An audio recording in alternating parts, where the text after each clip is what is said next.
My name is Rowan Blake. I am 34 years old. I knew it would be awkward, but I didn't think it would feel like walking straight into a wall.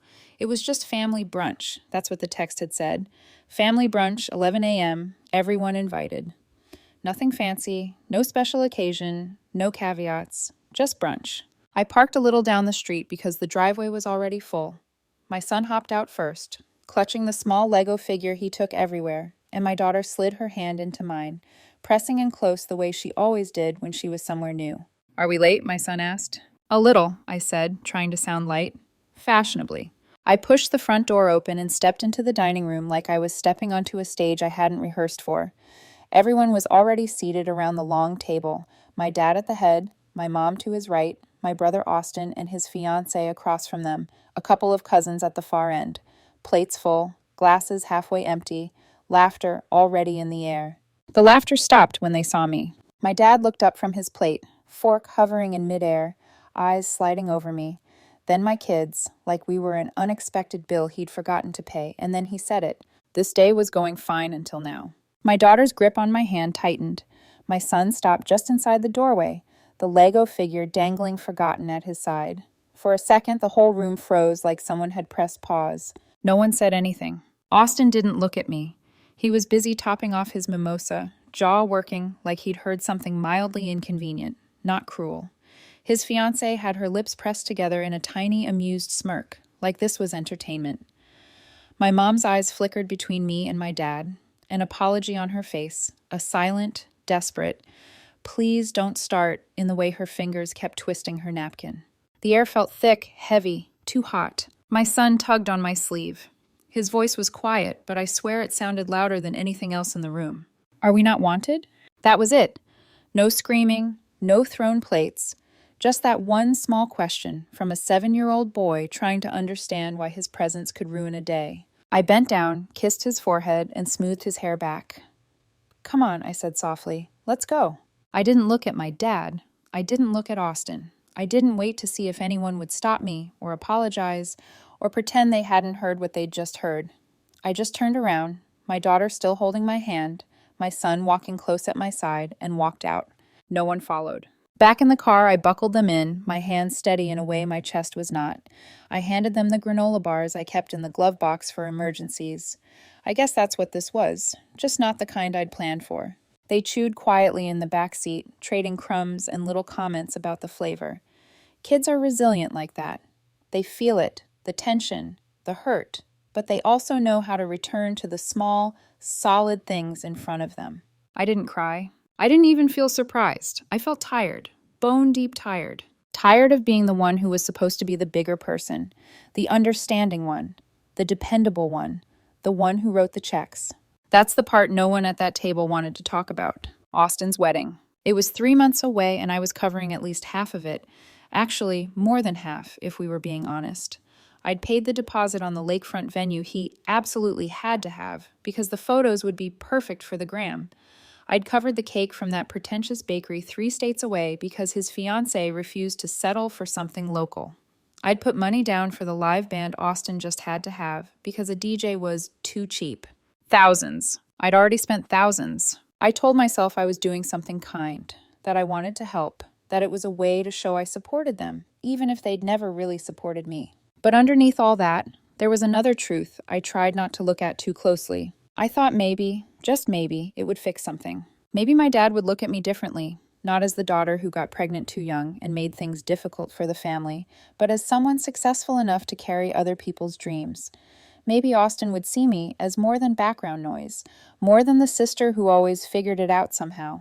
I thought paying for his wedding might finally buy me a seat at the table I'd just walked away from. That night, after the kids had showered and fallen into bed, smelling like soap and sleep, the house was quiet except for the hum of the fridge and the distant sound of a car on the street. I sat at the kitchen table with my phone in front of me. The family group chat was still open from earlier. My mom had sent a picture before I'd arrived. Everyone at the brunch table smiling, plates stacked with food, champagne flutes lined up like glass soldiers. A perfect little scene. I wasn't in it. I stared at that photo for a long time. Then I started typing. Just to be clear, that comment this morning was completely out of line. You don't get to insult me in front of my children, not after everything I've done for this family. You've made it very clear where we stand." I paused, reading it back. My fingers hovered over the screen. Then I kept going. "Austin, I wish you the best with your wedding, but I won't be contributing any further. The venue balance, the band, the cake, you'll need to figure it out without me. I'm stepping back." My thumb hovered over send for a heartbeat that felt like forever. Then I hit it. The message went through, that little whoosh sound suddenly sounding louder than anything in the room. For 5 minutes, the chat stayed dead. No dots, no responses, just silence. And then, like I knew it would, it started. "Austin, are you serious right now? Austin, you can't just bail like this. Austin, we literally can't rebook everything. Do you know how much stress we're under? You're making this all about you." He didn't ask what my dad had said. He didn't ask how the kids were. He didn't ask why I'd finally snapped. He just went straight to panic and blame. Then my dad. A long message, the kind he loved to send when he wanted to sound reasonable while twisting the knife. It started with, "You always have a way of making everything about you," and ended with, "This family bends over backwards for you, and it's still not enough." I laughed. Not because it was funny, but because it was so far from the truth that laughter was the only thing I had left between me and rage. That man hadn't lifted a finger for me in years. He hadn't helped when my first husband walked out. He hadn't shown up when my daughter was in the hospital with pneumonia. He hadn't even sent a card when I finally got my degree while working nights and raising 2 kids alone. But somehow, he was the victim, because I decided I was done bankrolling a wedding for people who couldn't stand the sight of me walking into a room. Austin's fiancé chimed in. "This is really unfair, Rowan. We thought you were doing this because you wanted to." I stared at her message for a long second, thumb hovering over the keyboard, every part of me wanting to type something that would scorch the earth. Before I could, another notification popped up, from my mom. I understand. Just 2 words. No emojis, no elaboration. But from her, it felt like a crack in the wall. She'd been holding up for years. I didn't reply to any of them. I turned my phone face down on the table, turned off the lights, and went to bed. I knew this wasn't over, not even close. Austin had never been told no in his life. My dad had never faced a line he couldn't guilt someone into crossing. For the first time, I had drawn one. And I had no intention of stepping back over it. The next morning, my phone was already vibrating before the sun finished rising. 16 notifications. The family group chat. Separate text, missed calls, stacked on top of each other like falling dominoes. My kids were still asleep, their bedroom doors closed, soft breathing drifting into the hallway. For a moment, I just sat on the edge of my bed and watched the screen light up over and over again. Austin was first, always first. "Rowan, what is wrong with you? We can't rebook anything. You're seriously bailing now? Do you understand how much work this creates? You're making this all about yourself." Every line sounded exactly like him, panic dressed as entitlement. He didn't ask what happened. He didn't ask if the kids were okay. He didn't even ask why I had left brunch with tears unshed behind my eyes. He just saw the hole in his budget and noticed his safety net had been cut. Then my dad joined in. "You're overreacting. You always do this. One small comment and you take it as an attack. This family bends over backward for you and it's still not enough." I stared at that message for a full minute. Bent over backward? This man had not bent for me a day in his life. Not when my son was born and I spent nights awake alone. Not when my daughter had pneumonia and I slept on a hospital cot for 3 nights straight. Not when I put myself through school in between double shifts. He had been a spectator, a critic, a judge, but never support. And yet here he was, playing the martyr so well he almost believed himself. I didn't respond. Instead, I got up, packed the kids' lunches, woke them gently, and started the day like any other. But beneath the mundane motions, something sharp and cold had settled into place. I was done being their crutch. When the kids were finally out the door, I sat at my desk, stared at the list I wrote the night before, venue, cake, band, and opened my laptop. Time to pull every plug.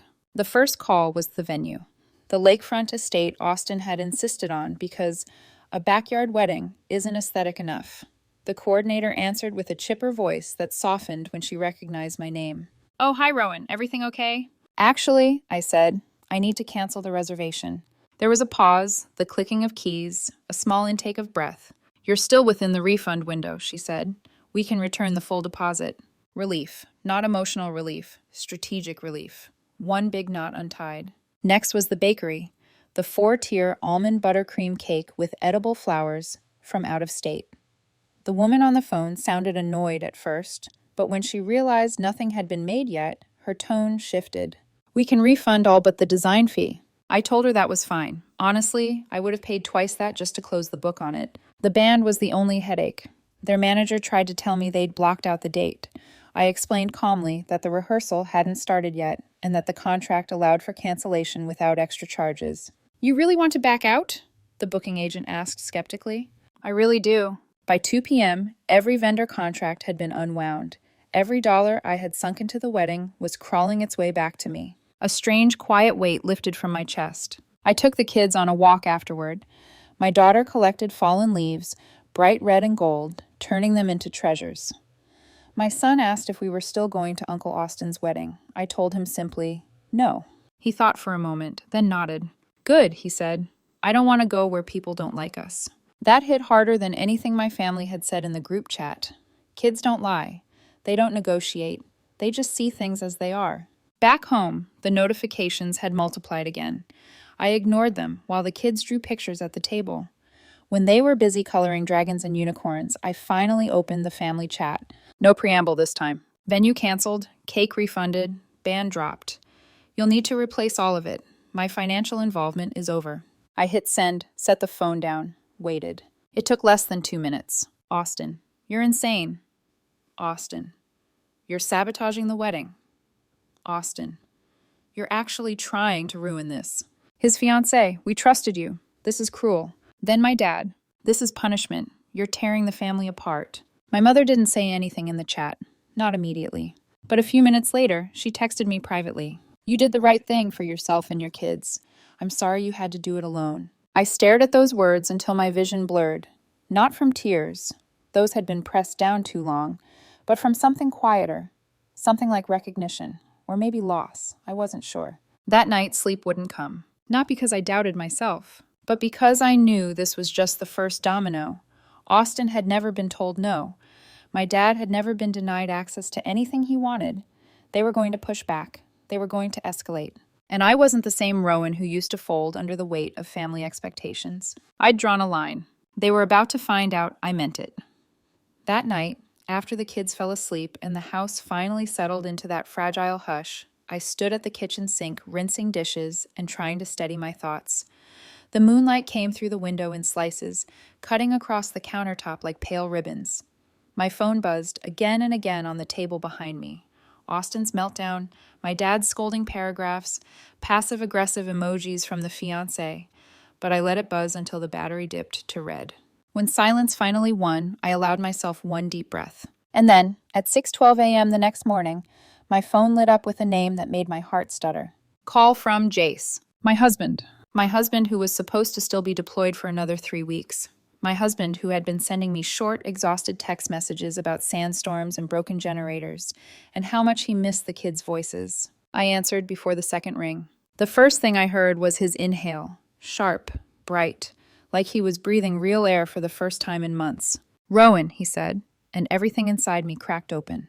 He was back. He was here. He was coming home early. He didn't give me details. He couldn't. But he said enough for me to know he would be stateside within hours. "I'll explain the rest in person," he said. "Just, can you pick me up? Don't tell anyone I'm back yet. Let me see you first." When he walked toward me outside the base, duffel bag slung over his shoulder, uniform creased from 12 hours of travel, my whole chest tightened like someone finally let me inhale after months of holding my breath. I ran to him, and when his arms wrapped around me, the weight of the brunch, the insults, the group chat, the years of being the designated doormat, all of it hit me at once. I didn't cry at brunch. I didn't cry afterward. But there, pressed against the chest of the man who had been loving me from thousands of miles away, I broke. He held me until my body stopped shaking. In the car, he listened. Really listened. I told him everything. I didn't sugarcoat a single piece.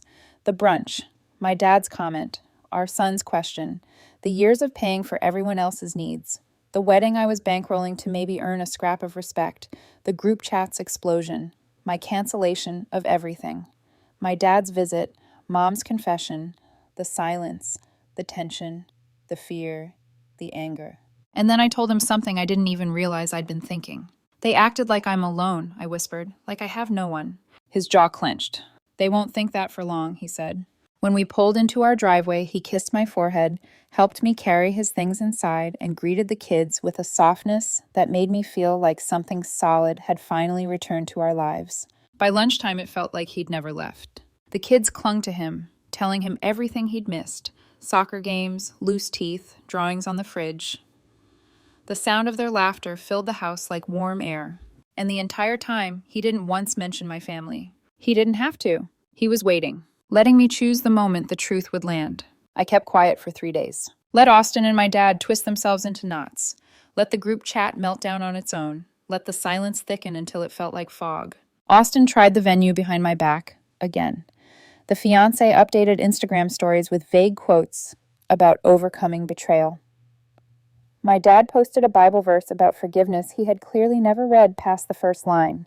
And then came the thing that snapped the last thread of restraint inside me. A cousin texted me a link, a GoFundMe. Title: Help us rebuild our dream wedding after family betrayal. Goal: $10,000. Photo: Austin and his fiancée smiling in front of a lake, the same lakefront estate I had paid the deposit for. The description was worse. Due to an unexpected and hurtful loss of support from someone very close to us, our wedding plans have collapsed. Someone very close collapsed. My son was reading over my shoulder before I realized he'd climbed into my lap. He saw his uncle's face. He saw the words family betrayal. He looked at me, confused, hurt, searching my expression like a mirror that might give him answers. That was it. That was the moment everything inside me turned from hurt to clarity. I walked into the living room and handed the iPad to my husband. He stared at the screen in silence for a long moment. His face didn't contort, didn't flush, didn't erupt. His expression simply flattened into something cold, controlled, lethal. He set the iPad down, took out his phone, and said quietly, "All right, time to introduce myself to your family again." I didn't ask what he meant. I just stood there, heart pounding, watching the man who had always been calm in the middle of chaos take a breath and type. And then he joined the family group chat. For the first time in 8 months, his name appeared at the bottom of the screen. Jace: "Hi everyone, I'm home. I've been fully briefed on everything. Let's clear a few things up." Austin read it instantly. So did my dad. So did the fiancé. Before they could respond, Jace sent the next message. A cascade of screenshots. The venue contract showing my name, the cancellation confirmation, the cake refund, the email from the band, the receipts for everything I'd already paid, every single thing they'd pretended didn't exist. Then he finished with, "We will not be contributing another cent to this wedding. Any further attempts to guilt, manipulate, or publicly defame my wife or our children will be handled through legal channels." Silence. Actual silence. 10 minutes of it. And then Austin exploded. "You're hiding behind him, Rowan. This is manipulative. This isn't how families work." My dad tried to reclaim authority, typing, "This is not your place, Jace. You don't understand our family. This has nothing to do with you." My husband replied with 4 words. "Return the money now." And then, "Or we'll see you in court." The chat went dead. Austin's typing bubble appeared, disappeared, reappeared. Then nothing. Later that night, my dad sent a private message to Jace, not me. "We can negotiate terms." My husband didn't negotiate. He sent one sentence: "Pay Rowan back in full, and don't contact her again." The dam didn't crack that night. It shattered. 2 days after Jace dropped those screenshots like precision-guided missiles into the family chat, the entire wedding, Austin's dream wedding, the one I had practically built for him, began collapsing in real time. And I didn't have to lift a single finger. On Wednesday morning, while I was pouring cereal for the kids, my phone rang. It was a number I didn't recognize, but something told me to answer. "Hi, this is Marlene from Willow Cove Estates," a woman said politely. "The backup venue your family recently booked?" I stiffened. Austin had booked the second venue under Daniel's name. Of course he had. But he hadn't scrubbed the system of my info as the original financial contact. Amateur mistake. "Yes," I said. "I just need to confirm payment. The balance was due yesterday, and we haven't received anything. We have 2 other couples waiting for this date. If payment isn't made today, we'll have to release it." I didn't hesitate. "If Austin or anyone from his party doesn't pay, you should release the date to someone else." She exhaled in relief. "Thank you for clarifying. We'll proceed." I hung up, put the phone down next to the cereal box, and watched my daughter draw stars in her milk with her spoon. I didn't warn Austin. I didn't warn his fiancée. I didn't warn my dad. Not out of spite, but because for the first time in years, their crisis wasn't my responsibility. By lunchtime, the venue had given the date to another couple. By evening, Austin tried calling me 5 times. I didn't answer. He texted long, frantic paragraphs full of blame, insults, accusations, every tactic he'd ever seen my father use. You've interfered enough. You're making this about you. This was supposed to be our day. I didn't reply. Jace did. Be an adult. Handle your own bills. Don't contact Rowan again. The 3 dots appeared, disappeared, appeared again. Then nothing. That night, a cousin called, one of the ones who thrives on family gossip the way plants thrive on sunlight. Did you hear? She said breathlessly. They canceled the wedding. I leaned back against the counter, half listening, half floating above the chaos like it was someone else's soap opera. They said it's because of logistical challenges, she continued. But everyone knows something happened. Her parents are furious. They've already spent thousands. She stopped to take a dramatic breath. Are you okay? I laughed, not unkindly, just honestly. I'm fine, because I was. I didn't want a spot in their circus anymore. Later that night, the official announcement appeared on Facebook. Due to an unfortunate series of logistical challenges, we are postponing our wedding celebration. Thank you for your support during this time. No admission, no truth, no accountability, just a polished lie to cover the wreckage. By morning, the messages started coming in. This time, not from the toxic trio, but from extended family members who had watched everything from the sidelines. Aunt Camille, I'm sorry. I should have spoken up sooner. Cousin Mary, we didn't know. We only heard Austin's version. A distant cousin I barely knew. I hope you never let them near your kids again. Some people only love you when it costs them nothing. I didn't reply, not out of bitterness, but because the messages weren't the beginning of healing. They were the epilogue to a truth I'd known for years. On Friday afternoon, after school pickup, I stopped at the grocery store for pasta and salad fixings. My daughter danced down the aisle. My son pushed the cart with exaggerated seriousness. That's when I saw her. My mom. She stood in front of the canned tomatoes, hair pulled back messily, wearing sandals even though it was cold. She looked smaller somehow, not fragile, just unburdened.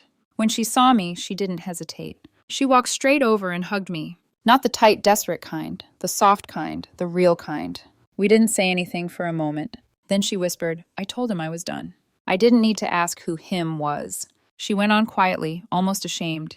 He still blames you. Austin does too. But I don't. I see it now. She told me she was separating accounts, canceling things she'd been covering for my dad for years, starting therapy, relearning how to breathe without someone else's hand on her shoulder pressing her down. It feels like cutting a leash, she admitted, voice trembling. I didn't cry, but something in me softened. When she asked, Are you sure you're okay on your own? I just said, I'm not on my own. And she smiled in a way I hadn't seen in years. That weekend, Jace and I loaded the kids into the car and drove to a little cabin he'd rented by the lake. Nothing fancy, no cell service, just pine trees, a small dock, and the crisp smell of winter on the water. My son skipped stones across the surface, counting each bounce. My daughter tried to catch frogs near the reeds. Jace wrapped an arm around my waist as we watched the kids from the shore. This, he whispered into my hair, is what a family feels like. For once, I didn't question it. I didn't shrink. I didn't brace myself for the next emotional blow. I didn't wonder if I was allowed to rest in this peace. I let myself believe it, because he was right. This quiet, this safety, this laughter was the kind of family I had spent years trying to build with people who never wanted me to belong. The wedding was canceled. My father was silent. Austin had vanished from the group chat.